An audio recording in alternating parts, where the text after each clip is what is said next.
Hey, it's Tim Terry again, talking sports and sports psychology. When we get somebody smart like Dr. Nick here, then we've got to take advantage of it and shoot several videos to get this information out there.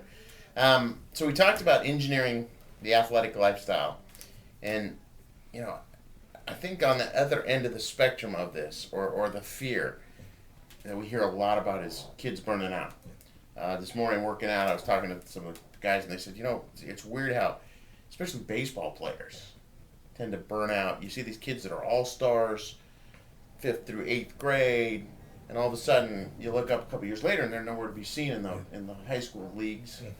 And there's some about, where they push too hard, and there's a bunch of stuff. But let's talk about burnout in athletes. If you get this too controlled environment, let's not even go there. What causes athletes to burn out? There are a lot of different factors. One of them, like you mentioned, is that consistent pressure to be successful and to improve. And we all kind of go through a situation where improvement is very noticeable. I mean, you see it in the individuals as they diet and then they start a workout for the first time. You're going to see some massive results very huge quickly. Gains quick. Yeah, but just kind of the way we're wired and created is we basically all kind of reach a plateau at some point. So you're not going to see. So plateaus are natural. Yeah, that's natural. Okay. I mean, you're gonna see that, especially if you're an individual that really pushes you hard. You're gonna see that curve go up, but there's gonna be some flattening at some point.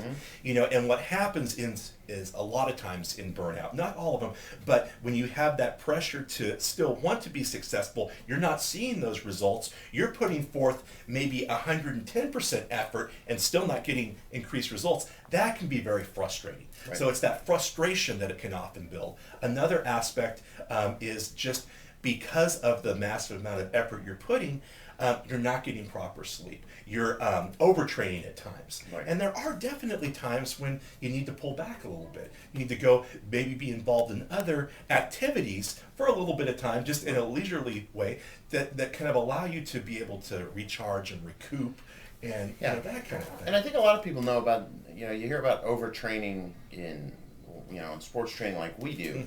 And there's some key telltale factors.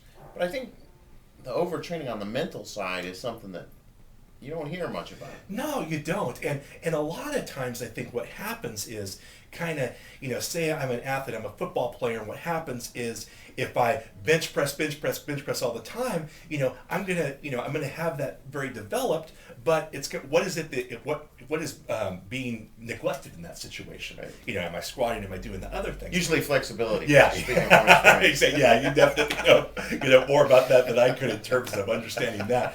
But I find that what happens though is a lot of times from a cognitive perspective, maybe visualization will be overutilized, or maybe relaxation techniques will be overutilized, when I think there's really a broad scope of things that can be done cognitively for that mental training that are just kind of underutilized, and they kind of tend to be going to 1 to 2 things as opposed to the other things that can be possible too. Right. So I think they hit those things too hard when there's other things they could do to improve their performance and improve their mental game. Okay. Definitely. And then there's actual rest, right? Correct. Sleep and the time to physically rebuild, but also mentally recharge. Yeah, and I think sleep and the ability to relax, to be around friends, to be in less competitive environments, those are all as important, if not more important, to an athlete.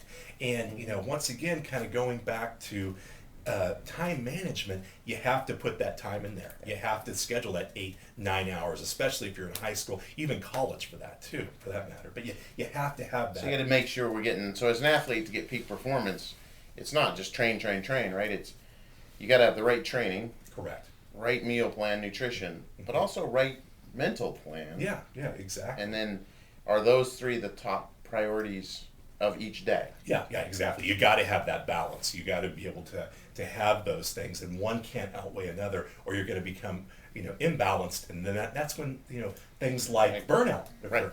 Right. Awesome. Well, thank you. Appreciate it. Talk to you soon.